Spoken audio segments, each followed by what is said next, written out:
Éric Zemmour a un langage extrêmement clair et explicite. Il fait campagne autour du thème de la défense de l'identité française menacée par toutes sortes de facteurs, à commencer par l'immigration massive.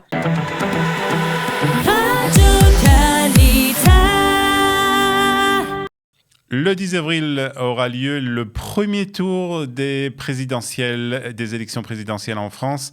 L'occasion pour nous de faire un peu le point justement sur ces élections. Et nous sommes ce matin avec Michel Gurfingel, historien et expert en géopolitique. Michel, bonjour. Bonjour. Merci d'être avec nous ce matin pour parler, même si on est quand même à quelques mois de cette échéance, de parler déjà un peu de ces présidentielles. Et la première question que j'ai envie de vous poser, Michel, c'est de savoir un peu quel sera ou quels seront les thèmes de ces élections.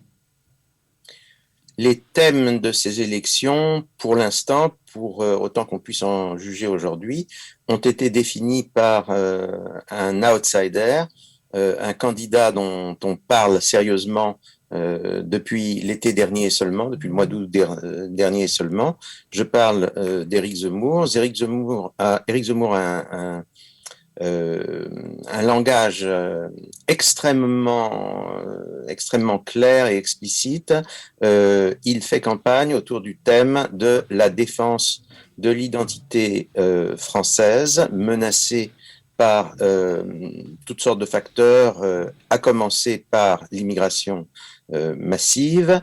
Il fait également campagne pour la restauration de l'État, la restauration d'une certaine cohésion sociale en France fondée sur l'identité nationale.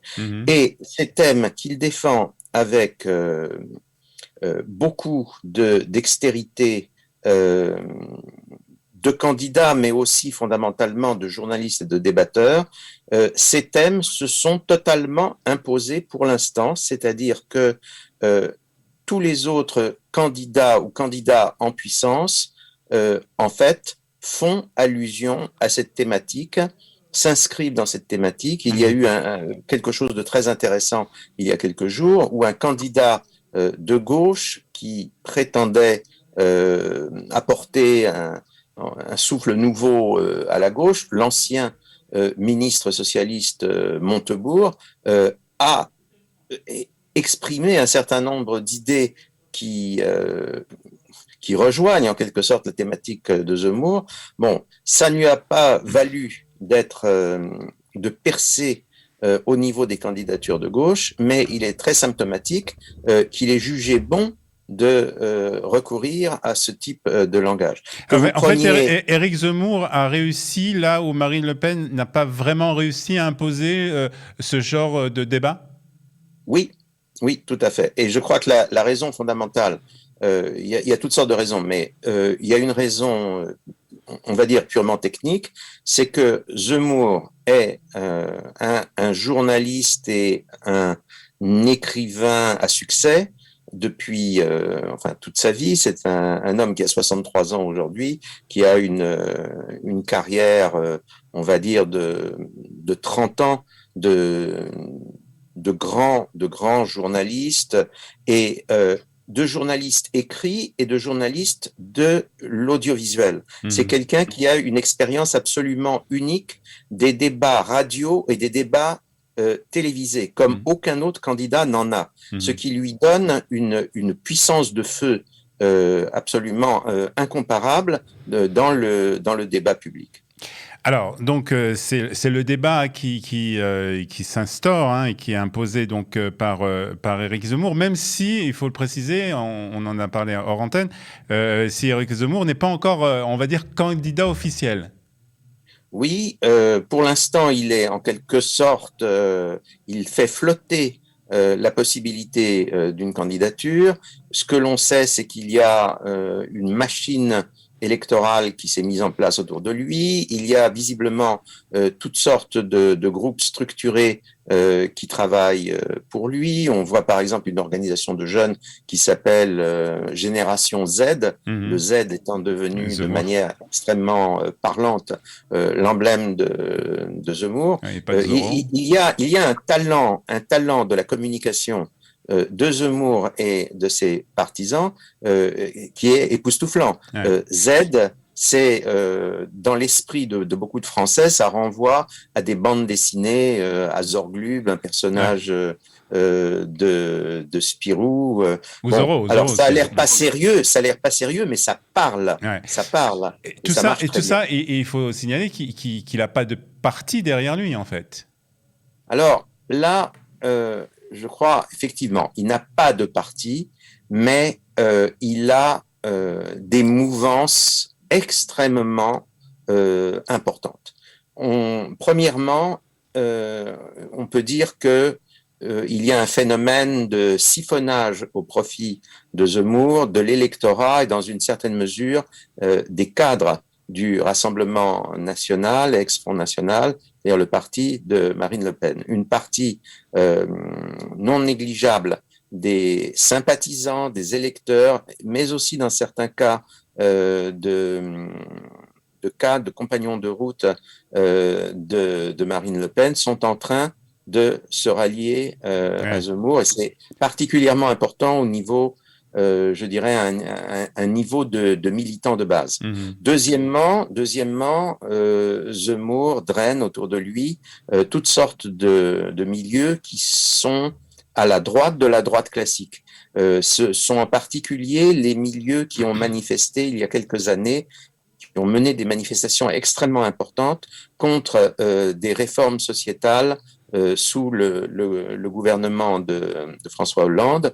Vous vous rappelez de ces grandes manifestations contre ce qu'on a appelé le mariage pour tous, c'est-à-dire la mise en place, on va dire, d'un nouveau paradigme familial et en matière de mariage, la légalisation du mariage des homosexuels. Il y a eu des manifestations extrêmement importantes qui étaient à la fois politiques et non politiques, qui ont touché beaucoup de gens. Il y a des réseaux, des organisations, tout cela existe, et tout ça, dans l'ensemble, est en train de se rallier à Zemmour. Donc, on ne peut... Il y a enfin, dernier point, les réseaux qui s'étaient mis en place il y a maintenant près de 5 ans pour soutenir la candidature Fillon au sein des primaires de la droite classique, de la droite conservatrice, et qui ensuite avaient tenté de faire campagne pour Fillon présidentiel. Ces réseaux qui peut-être recoupent en partie les réseaux précédents, ces réseaux, visiblement, dans leur grande majorité, sont en train de se rallier à Zemmour. Donc, on ne peut pas dire que Zemmour est quelqu'un qui n'a pas de soutien, qui n'a pas des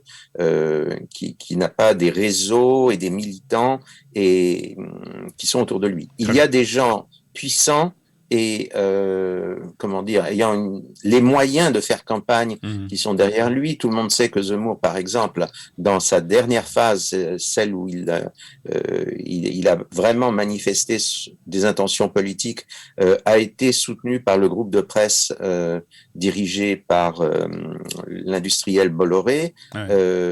Ce sont beaucoup de moyens, ce sont des télévisions, ce sont des médias. Tout cela est très important. Alors, un autre thème, et vous allez nous dire si ce thème va être abordé, s'il va être sur la scène politique de ces présidentielles, c'est le thème du Covid-19. Est-ce que, alors, la France, on espère, ne va pas connaître une nouvelle vague, mais il semble quand même que certains chiffres soient un peu alarmants. Le troisième vaccin est seulement à ses débuts en France. Est-ce que ce thème du Covid-19, de la politique, on va dire, française et de l'actuel gouvernement pour lutter contre le Covid-19 va être aussi au centre de ces élections présidentielles? Pour l'instant, ce thème n'existe pas dans la campagne présidentielle. Il y a eu beaucoup de débats et de discussions sur l'efficacité du gouvernement depuis le début de la crise du Covid. Il y a eu à un moment des critiques très stridentes contre l'action du gouvernement. Je constate simplement que actuellement, je dirais que cette thématique n'est pas très présente au jour d'aujourd'hui Ouais. dans la campagne. Les choses peuvent évoluer, en particulier si la situation à nouveau se détériore, mais pour l'instant, c'est pas tellement présent. Et je voudrais dire qu'il y a sur ce plan une différence assez importante entre la France et d'autres pays. Vous savez que, par exemple, aux États-Unis, étrangement, c'est plutôt la gauche et les démocrates qui ont soutenu la vaccination généralisée, alors que la droite, les milieux conservateurs, les républicains ont plutôt défendu la liberté individuelle en matière de vaccination. En France, on n'a pas du tout ce genre disons, de polarisation. On trouve l'un dans l'autre peut-être plus d'opposants à la vaccination dans des milieux de gauche que dans des milieux de D'accord. droite, même si certains milieux de droite subissent l'influence de ce qui se passe aux États-Unis sur ce plan-là. Alors, dernière question concernant le candidat sortant, le président de la République, Emmanuel Macron. De quelle manière il va se présenter, s'il se présente, je suppose qu'il va se présenter à ces élections? Eh bien, je ne sais pas exactement comment il va faire.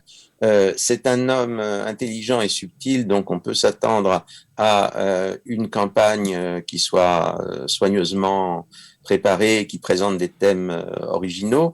Je crois que Macron va probablement se présenter comme l'homme de la stabilité, de la raison, du raisonnable. Et ça, c'est assez important. Je pense que c'est un thème qui aura, qui peut marcher dans une partie importante de l'opinion parce que les Français, comme d'ailleurs beaucoup de gens dans le monde aujourd'hui, les Français sont très désarçonnés devant une série, une accumulation de crises. On a, par exemple, la crise sanitaire. On a les conséquences économiques de la crise sanitaire, on a la crise sociologique induite en large part par l'immigration, on a les problèmes de l'Europe qui ne fonctionnent plus comme elle a pu fonctionner dans le passé, on a le problème des relations avec un certain nombre de pays comme la Russie, comme la Turquie, et puis derrière l'ombre immense de la Chine. On ne sait pas exactement où les États-Unis vont, donc les éléments de sécurité et de stabilité qui pouvaient venir des États-Unis actuellement ne viennent qu'en partie. Il y a toutes sortes disons, de difficultés qui peuvent favoriser un candidat qui passe pour avoir des idées claires et la volonté de les mettre en œuvre comme Zemmour, mais qui peuvent également favoriser un candidat qui sera l'homme qui dira, écoutez, les autres parlent, moi j'étais aux affaires, j'étais confronté à de grandes difficultés, regardez autour de vous, Alors, on a encore, pu quand même gérer le Covid, on a c'est pu ça. faire en sorte qu'il n'y ait pas une crise économique, je Encore, crois que ça va être sa campagne. encore faut-il qu'il présente un bilan positif de cette période où il était à l'Élysée. Il y a, évidemment, on peut toujours dire que son bilan est négatif ou qu'il est positif. Vous savez, c'est la façon de présenter un certain nombre de chiffres, hein, la façon de présenter un certain nombre d'éléments. Mais en définitive, tout va se jouer sur le climat D'accord. des dernières semaines. Mais grosso modo, quelle est la problématique aujourd'hui? La problématique est la suivante. D'abord, il faut se poser la question de savoir qu'est-ce qui va se passer dans le seul parti politique qui semble survivre partiellement en France, tous les autres partis se sont effondrés et le parti du président, La République en marche, n'a pas vraiment fait ses preuves en tant que parti politique implanté dans le pays. Donc le seul parti qui reste à peu près en place pour l'instant aujourd'hui, c'est c'est ce qu'on appelle les Républicains, c'est l'ancien parti conservateur français, le parti ex-gaulliste, le parti de Sarkozy, le parti qui avait présenté Fillon il y a 5 ans. Ça reste un parti assez important. Aux élections régionales, il a obtenu de bons résultats. Ouais. Il semble garder encore une réalité en tant que parti. Ouais. Mais comme vous savez, dans quelques jours, il va y avoir quelque sorte un congrès où ce parti va devoir désigner un candidat. On va voir si ce candidat va être désigné dans des conditions satisfaisantes, c'est-à-dire si les autres candidats qui n'auront pas été désignés vont être loyaux à son égard. On va voir aussi dans quelle mesure il pourra, les intentions de vote lui donneront une chance. Si on laisse de côté ce parti qui va peut-être se maintenir ou peut-être pas, si l'on met de côté cela, il y a actuellement dans la situation actuelle, on voit Macron qui a un socle sûr au premier tour, stable depuis plusieurs mois aux environs d'un quart de l'électorat. Mm-hmm. On a ensuite des candidats de la droite dure. Alors, il y a soit Marine Le Pen, soit Zemmour qui est en train de passer devant Marine Le Pen. Et puis à gauche, il y a pratiquement plus rien. Il y a un émiettement de candidats. C'est-à-dire qu'il y a beaucoup de candidats, il y a au contraire beaucoup de candidats en fait. Il y a beaucoup de candidats, mais aucun de ces candidats de chance. Vous voyez, ce sont des candidats qui ont 1%, 2%. Ouais. Écoutez, c'est quand même extraordinaire.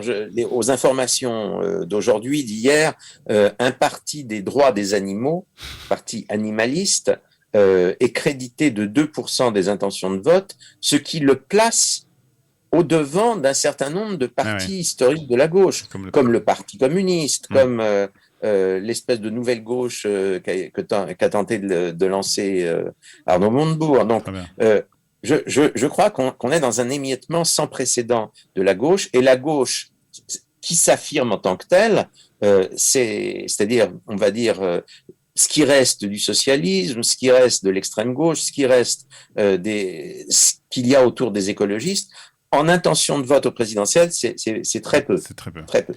Très bien. En tout cas, on suivra de très près ces élections, même si elles sont au mois d'avril, on a encore beaucoup de temps et beaucoup de choses peuvent encore arriver, hein, comme beaucoup de choses peuvent arriver. Comme absolument. vous l'avez dit. En tout cas, merci beaucoup, Michel Gerfunkel, d'avoir été ce matin avec nous sur Studio.